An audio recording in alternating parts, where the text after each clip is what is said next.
सहनाववतु सहनौ भुनक्तु सह वीर्यं करवावहै तेजस्विनावधीतमस्तु मा विद्विषावहै। ओम शांति शांति शांति। वैदिक जीवन पद्धति की इस कक्षा में आप सबका हार्दिक स्वागत है, अभिनंदन है। देव यज्ञ का प्रकरण चल रहा है और हम निरंतर जो आहुति देने के मंत्र हैं उन आहुतियों के माध्यम से अपने भावों की शुचिता को भी अच्छा बनाने का प्रयास करें और जो पदार्थ विज्ञान है उसको समझ करके वैसा ही अनुष्ठान सतत चलता रहे, ये अबाध गति से चलता रहे, खंडित ना हो। और जैसे यहाँ बार बार इस मंत्र को हम दोहराएं, बार बार इन शब्दों को समझें, जानने का प्रयास करें कि ये शब्द हमसे कुछ कह रहे हैं। ये शब्द जीने के लिए हैं, केवल बोलने के लिए नहीं है। कुछ लोग केवल चर्चा करते हैं तो केवल कहने सुनने की बातें हैं, ये करने की नहीं। ऐसा कहते हैं कि एक तो ये कथन अलग है कि कथनी और करनी अलग अलग है। कहना सरल है, करना कठिन है, ये एक अलग बात हो गई। एक बात ये कि ये सब जो बातें कह रहे हैं कि भाव शुद्ध करो, भाव से यज्ञ करो, भाव से योग करो और भाव से जीवन को जियो, आध्यात्मिक भौतिक सुख की यदि कामना है तो ऐसे ऐसे जियो, ये तो केवल कहने की बात है। ये समाज तो ऐसे ही चलता है, वो अपने गति से चलता है। ऐसा बिल्कुल नहीं है। जो लोग इसको करके सुख, समृद्धि, शांति का अनुभव करते हैं, उनके जीवन को देख करके हमको ये पता चलता है कि वास्तव में इनका जीवन कितना दिव्य है, कितना सहज है। और ये शांति, पवित्रता, शुचिता हमको जन्म से मिलती है। जन्म से व्यक्ति के अंदर पवित्रता होती है, परंतु कालांतर में जब इस संसार का आकर्षण हमको खींच लेता है तो हम उसमें खिंच जाते हैं और फिर अपने जीवन को खो देते हैं। हम अपने स्वभाव को समझें, अपने स्वभाव में सात्विकता का आधान करें और वो सात्विकता कब आएगी? जब हम योग यज्ञ का अनुष्ठान करेंगे। तो यहाँ प्रभात और सायंकाल दोनों की आहुतियाँ जिन मंत्रों से दी जाती हैं उन मंत्रों का हम स्वाध्याय कर रहे हैं। पहला मंत्र हमने स्वाध्याय में लिया था, ओम भूरग्नये प्राणाय स्वाहा इदम अग्नये प्राणाय इदं नमः। ओम भूर्वायवे पानाय स्वाहा इदम वायवे पानाय इदं नमः। ओम स्वरादित्याय व्यानाय स्वाहा इदम आदित्याय व्यानाय इदं नमः। यहाँ तक हमने स्वाध्याय किया था। आगे के मंत्रों का हम पुनः स्वाध्याय करेंगे।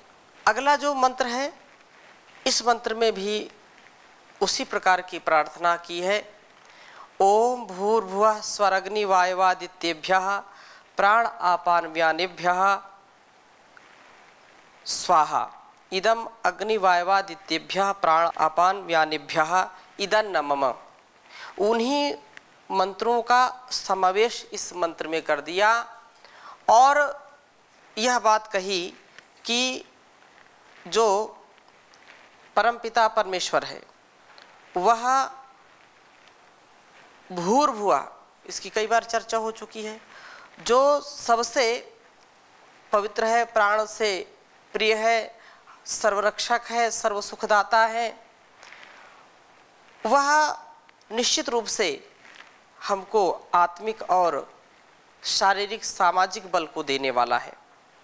ये जो आहुतियाँ हम दे रहे हैं तो वह इन आहुति पृथ्वी स्थानीय प्राण रूप अग्नि के लिए, अंतरिक्ष स्थानीय अपान वायु के लिए, द्युलोक स्थानीय सुख स्वरूप आदित्य सूर्य के लिए एवं तीनों स्थानों के अग्नि वायु आदित्य तीनों सम्मिलित देवों के लिए दे रहा हूँ। जो भी ये मंत्र हमने सम्मिलित रूप में बोले, इन आहुतियों को देते समय जो भी दे रहा है, जो यजमान है, उसको जैसे पृथ्वी स्थानीय अग्नि विविध पदार्थों का प्राण शक्ति देने वाला है, जैसे अंतरिक्ष स्थानीय वायु अपनी गति द्वारा जो है मलों को दूर करके दुखों को दूर करता है, और जैसे द्यु स्थानीय आदित्य स्वयं ग्रहण किए हुए रसों जलों को वर्षा के द्वारा वापस दे देता है।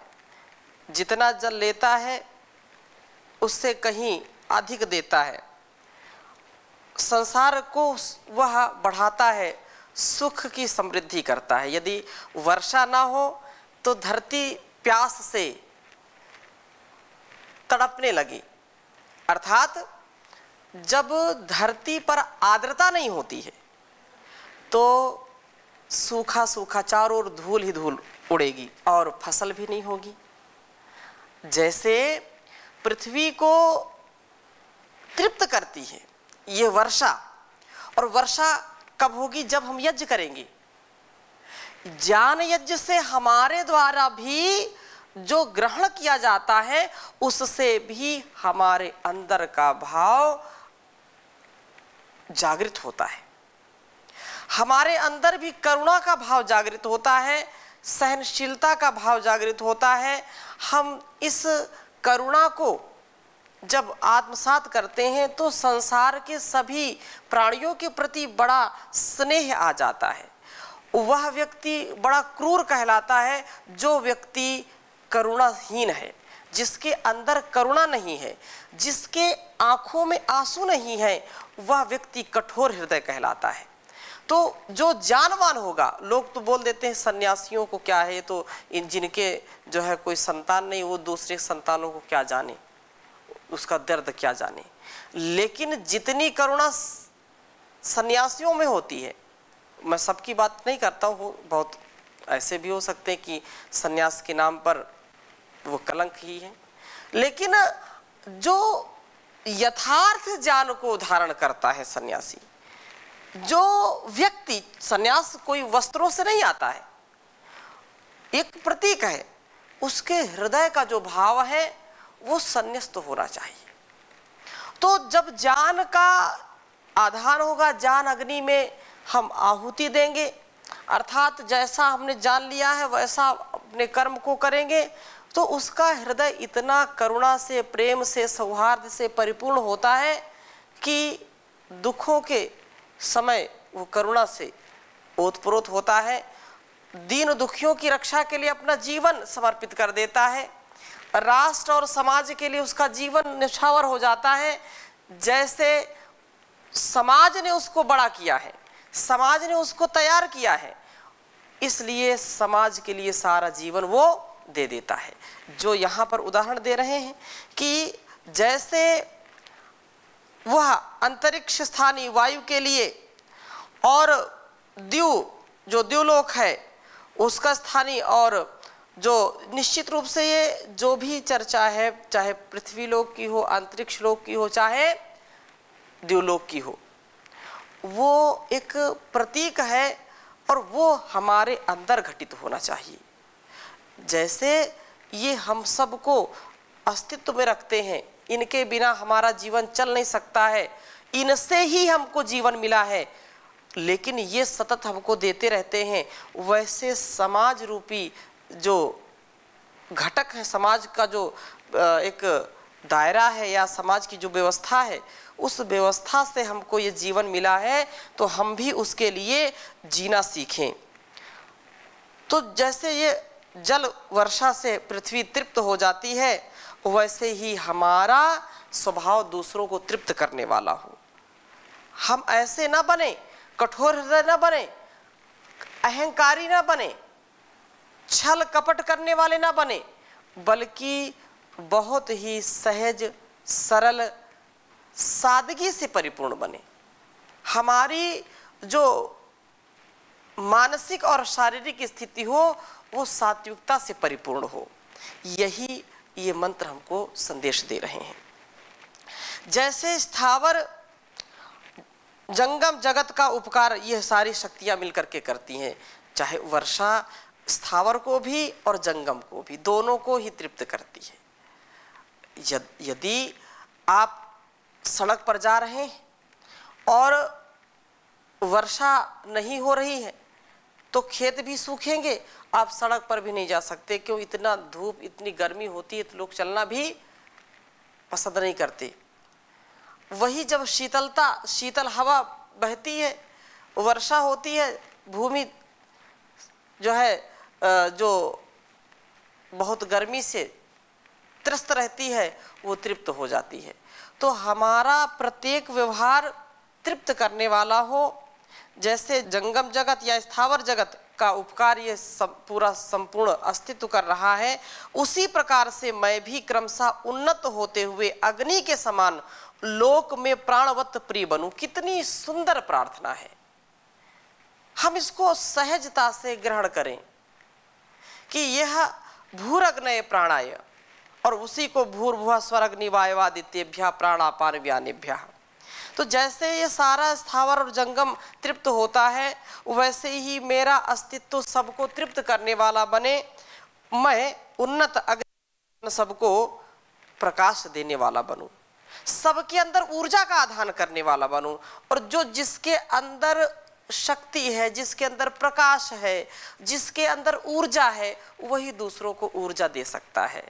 यदि विद्युत ना हो, प्रवाहित जो विद्युत होती है, बिजली होती है, उसमें इतनी ऊर्जा ना हो तो हमारा जो घर का यंत्र चलता है, चाहे वो पंखा हो, फ्रिज हो, कूलर हो, हीटर हो, बल्ब हो, हाइलोजन हो, टेलीविज़न हो, जो कुछ भी उपकरण हैं, यदि उनको जैसे इतना पावर कम आ जाए, कभी कभी, अभी तो ऐसा नहीं होता है, बचपन में गांव में हम रहते थे तो बिल्कुल केवल एलिमेंट बल्ब का जलता था, उससे कोई रोशनी नहीं होती थी, तो क्या कहते थे, वोल्टेज डाउन हो गया।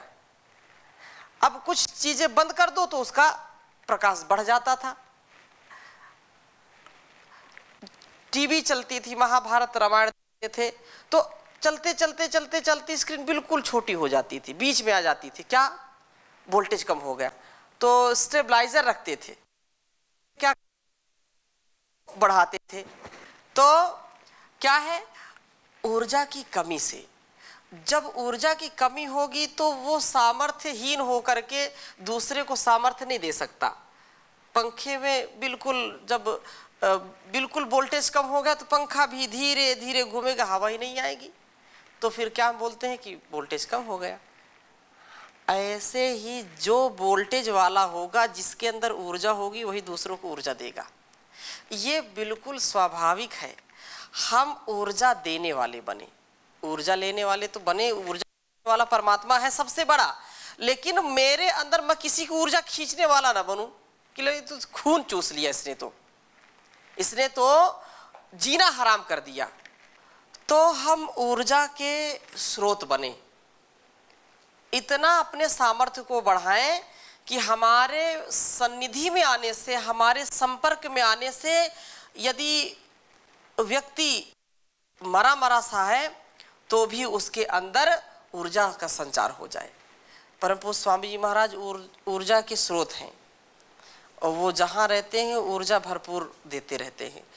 तो एक बात कहते हैं, जिंदगी जिंदा दिली का नाम है, मुर्दा दिल तो खाक जिया करते हैं।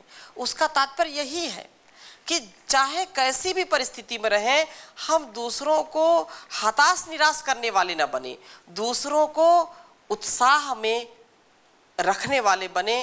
और ऐसे हजारों लाखों लोग हैं, हम समाधान बने, समस्या ना बने, क्योंकि यही इस वेद मंत्र का सार है जो यहाँ पर हम बोलते हैं, चर्चा जिनकी चल रही है। तो उन्नत हमारा जीवन हो, वायु के समान लोक में दुखों को दूर करने वाले बने, अग्नि के समान, ओम यहाँ कहा ना भूरग्नये, फिर कहा भूर्वायवे, वायु के समान क्या बने, दुखों का नाश करने वाले बने, दूसरों के गंदगी को दूर करने वाले बने, जैसे वायु बहती है तो प्रदूषण को समाप्त कर देती है। प्रदूषण का मतलब तात्पर्य है कि यदि कक्ष कोई है, कोई कमरा है और उसको खोला ना, उसमें वायु प्रवाहित ना की जाए तो क्या होगा, उसमें दुर्गंधी आने लगती है, कुछ चीज़ें सड़ने लगती हैं। और वायु यदि आती है चारों ओर से तो वहाँ पर सड़ांध नहीं होती है, वातावरण सुवासित होता है, खुशनुमा वातावरण हो जाता है। इस स्थिति यहाँ कहा है कि सब दुखों को दूर करने वाला मैं बनूं और जो आदित्य के समान अपने पुरुषार्थ से संग्रहित भोग्य पदार्थों को मानवों में बांट करके उन्हें सुख देने वाला बनूं। मैं वह पुरुष बनूं भगवान, बढ़े भारत की जिससे शान। तो वह पुरुष बनने का सामर्थ्य है मेरे अंदर। मैं एक व्यक्ति नहीं हूं, मैं राष्ट्र की अभिव्यक्ति हूं। ऐसा संकल्प सबका होना चाहिए। तो तीनों शक्तियां मुझे प्राप्त हों पर सभी प्रकार के मानव की सेवा करूं, इसी भावना को यहाँ पर उद्दीपन करने के लिए जो 4 आहुतियां पहले दी हैं उसी का भाव हम अपने अंदर समाहित करें। निश्चित रूप से हमारा कल्याण होगा और हम संसार के कल्याण करने वाले बनेंगे। क्योंकि यदि ऐसा नहीं कर पाएंगे तो बहुत बड़ी हानि होगी। अपने जीवन को यदि हम सात्विकता से नहीं भर पाए, जो सात्विकता की बात आती है तो इसी भाव को हमको जगाना है। सात्विकता क्या है? एक तो बाह्य रूप को हम देख करके सात्विक है, तामसिक है या राजसिक है ऐसा पूरा कथन कर नहीं सकते उसके प्रति।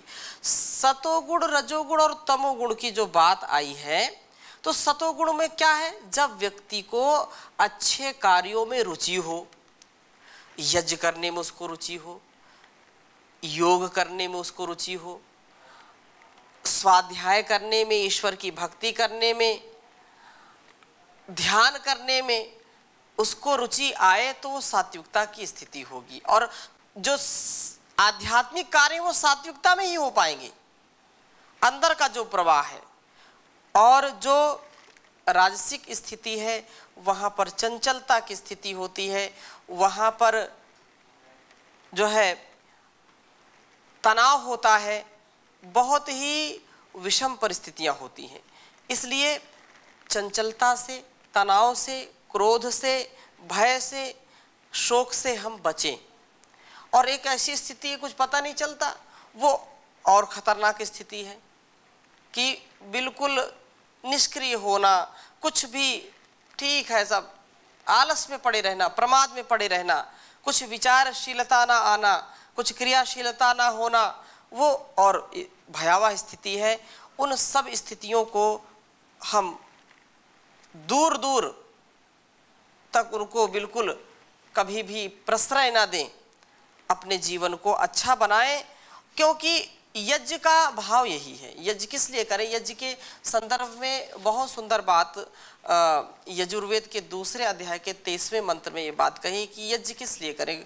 यद्यपि हमने पहले चर्चा की थी, पुनरपि किसी किसी के मन में कभी भय आता है, कभी शोक आता है, कभी शंका, संशय आता है, क्या करें क्या ना करें, उसके जीवन में अंधकार आ जाता है। यज्ञ करें, कोई बोलता है करें, कोई बोलता है ना करें, क्या इसमें सत्य है, क्या तथ्य है, क्यों करें? तो इसके लिए बहुत अच्छी बात कही, कस्त्वा विमुंचति सत्वा विमुंचति कस्मैत्वा विमुंचति तस्मैत्वा विमुंचति पोषाय रक्षसाम भागोसी। इस वेद मंत्र में ये कहा कि कौन सुख चाहने वाला पुरुष त्वा उस यज्ञ को विमुंचति छोड़ता है। अर्थात यदि हम सुख चाहते हैं तो यज्ञ को हम निरंतर करते रहें। यज्ञ छोड़ना मतलब दुख को प्राप्त करना है। यज्ञ तो जैसे पहले भी हमने चर्चा की, यज्ञ का तात्पर्य केवल यही नहीं, आहुति देना ही नहीं, मन से, वाणी से, शरीर से, पूरे अस्तित्व से हम कल्याणकारी कार्यों को करते हैं तो वो भी यज्ञ होता है। तो यदि हम सुख पाना चाहते हैं तो शारीरिक जो परिश्रम उसको करना पड़ेगा। शारीरिक श्रम से ही हमको जो लौकिक सुख है या आध्यात्मिक सुख उसकी प्राप्ति होगी, इसका और कोई दूसरा उपाय नहीं है। और जो यज्ञ को छोड़ता है तो उसको यज्ञ का पालन करने वाला परमेश्वर भी विमुंचति छोड़ देता है।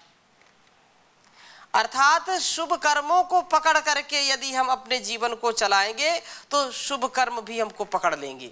अर्थात हमारा ऐसा स्वभाव हो जाएगा कि हम कभी भी अशुभ की ओर कदम नहीं बढ़ाएंगे, अशुभ से सदा बचते रहेंगे। और कितनी भी विषम परिस्थिति आ जाए, परम पूज्य गुरु जी का एक कथन जो सैकड़ों बार मैंने परीक्षण किया है कि जीवन में हम जो वेदोक्त कर्म हैं, जो यज्ञीय कर्म हैं, जो विवेक पूर्वक कर्म हैं, ज्ञान पूर्वक जो कर्म हैं, उनको करते रहें और करते करते जो भी तुम्हारे जीवन में घटित होगा वो शुभ होगा या शुभ की तैयारी होगी। ये लगते तो बहुत छोटे शब्द हैं ये, लेकिन इनसे पूरा जीवन हमारा जो है प्रभावित हो सकता है।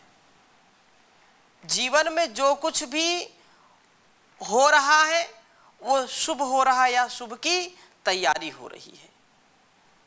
लेकिन इसके लिए एक बात हमेशा याद रखनी चाहिए कि वेदोक्त कर्म करें हम और अखंड प्रचंड पुरुषार्थ करें, उसके बाद जो कुछ हो, ऐसा नहीं कि चलो ठीक है जो होगा अच्छा होगा, जो हो रहा है अच्छा हो रहा है और जो हो गया वो भी अच्छा हो गया, ऐसा यदि भाव रखेंगे और कुछ करना नहीं है तो ये गलत दिशा पर चली गई। फिर आप गलत दिशा की ओर अपना रुख कर लिए। पूर्ण पुरुषार्थ के बाद, पूर्ण सामर्थ्य का सदुपयोग करने के बाद जो कुछ भी हो रहा है उसमें अपने को दुखी नहीं करना, सब अच्छा होगा, सुख की प्राप्ति यदि करनी है तो ऐसा करना है।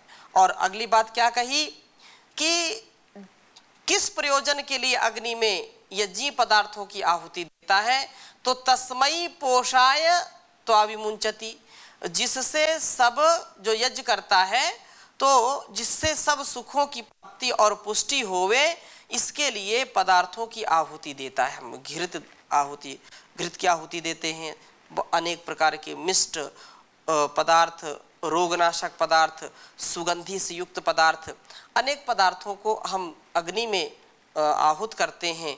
तो वो किस लिए? वो पुष्टि के लिए करते हैं। हमारा जीवन, हमारा जगत हर प्रकार से पुष्ट हो। और जो त्वा विमुंचति, उस यज्ञ को जो छोड़ देता है उसे सा त्वा विमुंचति, वह यज्ञ पुरुष परमेश्वर भी उसको छोड़ देता है। ईश्वर के छोड़ देने पर मानव विविध कष्टों से ग्रस्त हो जाता है, विविध कष्टों को, भिन्न भिन्न प्रकार के कष्टों को भोगता है। रक्षसाम भागोसी, जो पदार्थ सबके उपकार के लिए यज्ञार्थ प्रयुक्त नहीं किया जाता है वह राक्षसों का भाग है।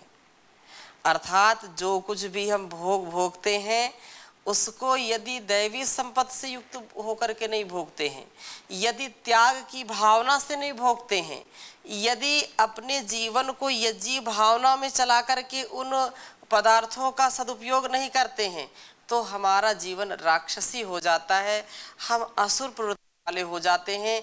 इससे बचने का एक ही उपाय है कि हम रोज नित्य प्रति योग के साथ यज्ञ का जो प्रकरण चल रहा है, यज्ञ को कभी न छोड़ें। यथा सामर्थ्य यथा काल हम इसको जरूर करते रहें, क्योंकि यज्ञ के जो लाभ के विषय में बताया कि यज्ञ पोषाय, यज्ञ में आहुति इसलिए दी जाती है जिससे पुष्टि हो। पुष्टि से अभिप्राय अन्न धन की वृद्धि, आरोग्य, पर्यावरण की शुद्धि से है। यज्ञ में सुगंधित पुष्टिकारक रोग नाशक द्रव्यों की आहुति दी जाती है और आहूत द्रव्य सूक्ष्म होकर के जल और इस वायुमंडल की शुद्धि करते हैं। शुद्ध जल बरसने से पुष्टिदायक अन्न की उत्पत्ति होती है, जिससे सेवन से जो है आरोग्य की प्राप्ति होती है। इसलिए परमात्मा ने यज्ञ का विधान किया है और ऋषियों ने उसको पूरा जिया है। तो हम भी ऐसे बन जाएं, ऋषियों की संतानें हैं तो ऋषियों के जैसे हम बने, हमारा प्रत्येक व्यवहार जितना इस वर्तमान काल में जितना संभव है, जितना कर सकते हैं उतना करने का प्रयास करें तो निश्चित रूप से हमारा जीवन सफल होगा। इन्हीं शुभ संकल्पों के साथ आज की कक्षा को यहीं पर विराम देते हैं। शेष चर्चा अगली कक्षा में करेंगे। ओम शांति शांति शांति।